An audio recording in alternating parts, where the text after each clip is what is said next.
In the early hours of 15th January 1966, a group of young army officers, mostly from the Igbo ethnic group, led what is now known as the first military coup in Nigeria.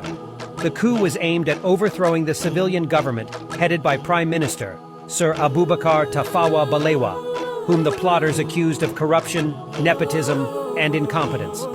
The coup resulted in the deaths of several high-ranking politicians and military officers, including Prime Minister Balewa, Premier of the Northern Region, Sir Amadu Bello, Premier of the Western Region, Chief Samuel Akintola, Finance Minister Festus Okoti Ibo, and Brigadier Samuel Adesujo Ademulegun, who was killed in bed with his wife by Major Timothy Onwatuegwu. The coup leaders, under the leadership of Major Chukwuma Kaduna Nzeogwu, announced the establishment of a military government to purge Nigeria of corruption and to restore dignity to the Nigerian people. The coup plotters attacked the cities of Kaduna, Ibadan, and Lagos, while also blockading the Niger and Benue River within a 2-day span of time before they were subdued. The general officer commanding the Nigerian army, Johnson Aguiyi Ironsi, was compelled to take control of the government of a country in upheaval, inadvertently putting Nigeria's nascent democracy on hold.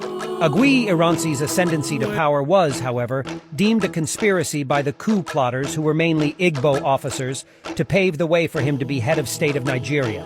Aguiyi Ironsi was of Igbo extraction too.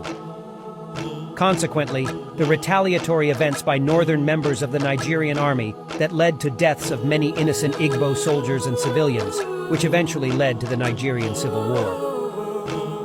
The 1966 Nigerian counter-coup, or the so-called July rematch, was the second of many military coups in Nigeria.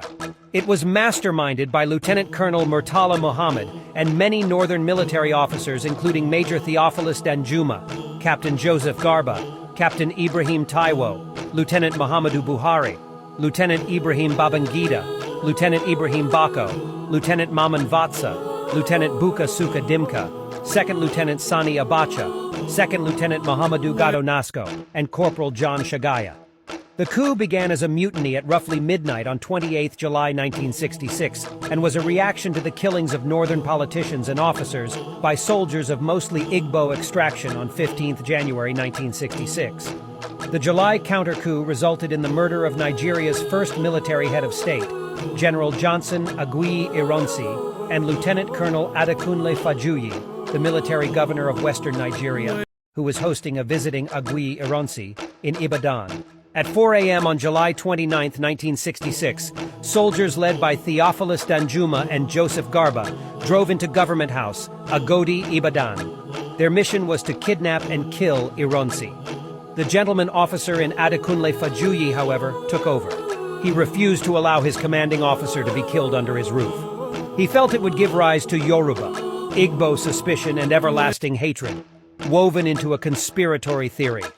Unfortunately, he paid the supreme price for his courage. Upon the termination of Ironsi's government, the coupists installed Lieutenant Colonel Yakubu Gowon, a northern officer, as the head of state. The 1966 Nigerian coup and counter-coup were two significant events that shaped the country's history. The coups had far-reaching consequences on Nigeria's politics, economy, and social fabric, and their legacy is still felt today. The events of the coups serve as a reminder of the dangers of ethnic and religious tensions in a diverse society and the importance of building institutions that can withstand political instability and violence.